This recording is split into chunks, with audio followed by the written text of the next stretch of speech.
saya masih percaya bahwa Pak Agus itu bisa netral. Tetapi sekali lagi, selama presiden itu menjadi panglima tertinggi, bahwa dia mampu mengintervensi, bisa. Bisa dong. Contoh gini aja, kenapa MK bisa diintervensi? Ya apa yang terjadi gitu? Ya kan? Karena Pak di MK itu pamannya Gibran gitu loh. Nah saya nggak tahu apa saya khawatir dan saya cuma berharap tidak terjadi apa-apa. Jangan sampai angkatan bersenjata kita, tentara kita dipakai untuk intervensi. Karena saya cuma mengingatkan aja ya, sekuat apapun power, uang, kekuasaan, apapun yang Anda punya gitu, ketika masyarakat bergerak itu nggak bisa tertahan. Dan itu yang saya nggak mau terjadi. Ibu Koni ini bukan kadrun maupun kampret ya. Beliau pengamat dan analis yang biasanya mendukung langkah-langkah Presiden Jokowi. Namun, dalam sebuah video yang cukup viral ya di medsos, Koni mengkritik pelanggaran etika yang dipertontonkan oleh Pak Jokowi. Dan kemudian, dia bahkan mengusulkan agar Presiden Jokowi mundur saja supaya people power yang dikhawatirkan itu tidak terjadi. Saya tuh sedih sekali.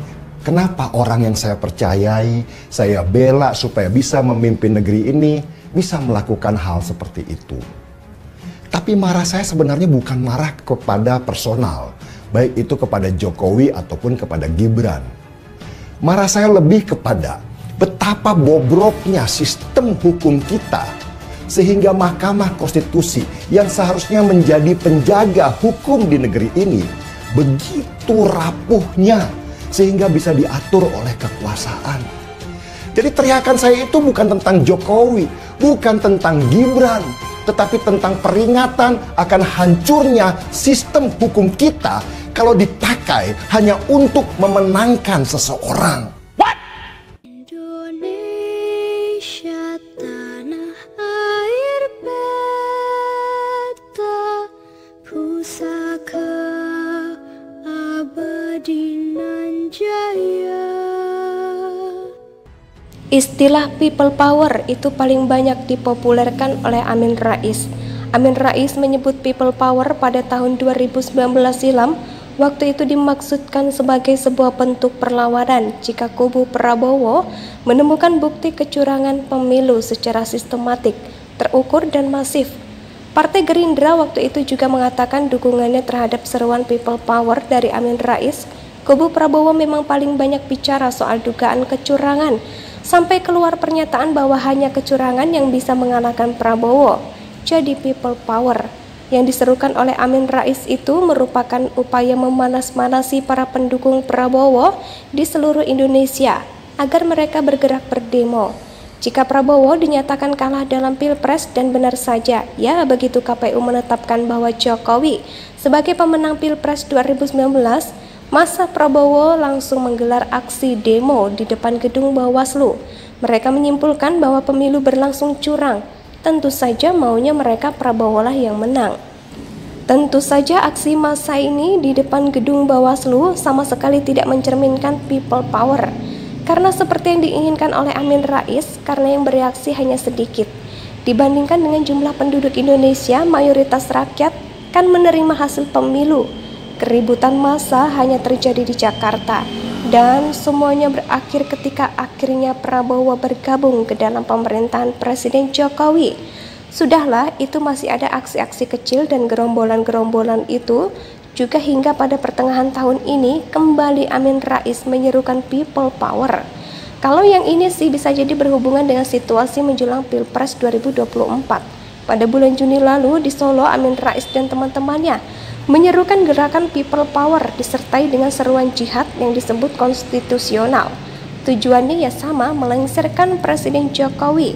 Seruan itu kemudian disusul dengan aksi demo massa-massa di Jakarta dan Solo pada awal bulan Juli lalu yang sangat sepi pesertanya, yang awalnya katanya bakal diikuti oleh ribuan orang, tapi akhirnya hanya diikuti oleh segelintir orang saja. Waktu itu kepemimpinan Presiden Jokowi sedang berada di puncak kemegahan karena memang sangat susah untuk menemukan kesalahan seorang Jokowi waktu itu. Kan masih lurus-lurus saja. Ya, di depan para relawan, Pak Jokowi sempat menyebut soal pimpinan yang berambut putih. Lalu pada bulan Aprilnya Pak Jokowi menghadiri pengumuman resmi PDIP mengusung Ganjar Pranowo sebagai capres. hingga akhirnya pada akhir September kita menyaksikan sebuah momen istimewa di Rakernas PDIP, yakni ketika Pak Jokowi membisiki Ganjar soal habis dilantik, besoknya kerja, mengurus kedaulatan pangan, momen yang diartikan sebagai kode keras dukungan Jokowi terhadap Ganjar. Tidak ada yang menyangka bahwa yang terjadi di balik layar justru sebaliknya.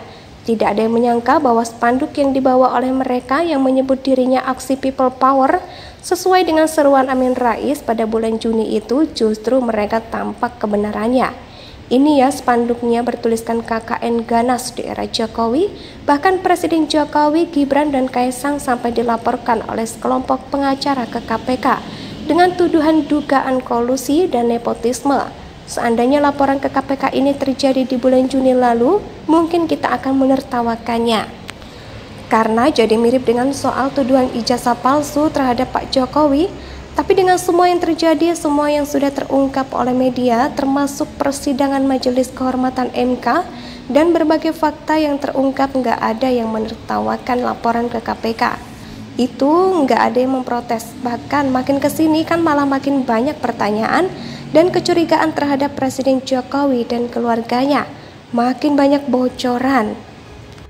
Istilah people power itu paling banyak dipopulerkan oleh Amin Rais. Amin Rais menyebut people power pada tahun 2019 silam. Waktu itu dimaksudkan sebagai sebuah bentuk perlawanan jika kubu Prabowo menemukan bukti kecurangan pemilu secara sistematik, terukur dan masif. Partai Gerindra waktu itu juga mengatakan dukungannya terhadap seruan People Power dari Amin Rais. Kubu Prabowo memang paling banyak bicara soal dugaan kecurangan, sampai keluar pernyataan bahwa hanya kecurangan yang bisa mengalahkan Prabowo. Jadi People Power yang diserukan oleh Amin Rais itu merupakan upaya memanas-manasi para pendukung Prabowo di seluruh Indonesia agar mereka bergerak berdemo. Jika Prabowo dinyatakan kalah dalam Pilpres, dan benar saja, ya begitu KPU menetapkan bahwa Jokowi sebagai pemenang Pilpres 2019, masa Prabowo langsung menggelar aksi demo di depan gedung Bawaslu. Mereka menyimpulkan bahwa pemilu berlangsung curang. Tentu saja maunya mereka Prabowo lah yang menang. Tentu saja aksi massa ini di depan gedung Bawaslu sama sekali tidak mencerminkan people power. Karena seperti yang diinginkan oleh Amin Rais, karena yang bereaksi hanya sedikit. Dibandingkan dengan jumlah penduduk Indonesia, mayoritas rakyat kan menerima hasil pemilu. Keributan massa hanya terjadi di Jakarta.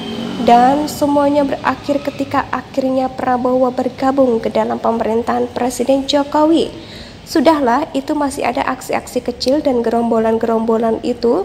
Juga hingga pada pertengahan tahun ini kembali Amin Rais menyerukan people power. Kalau yang ini sih bisa jadi berhubungan dengan situasi menjelang Pilpres 2020. Indonesia sejak dulu kala tetap dipuja-puja bangsa.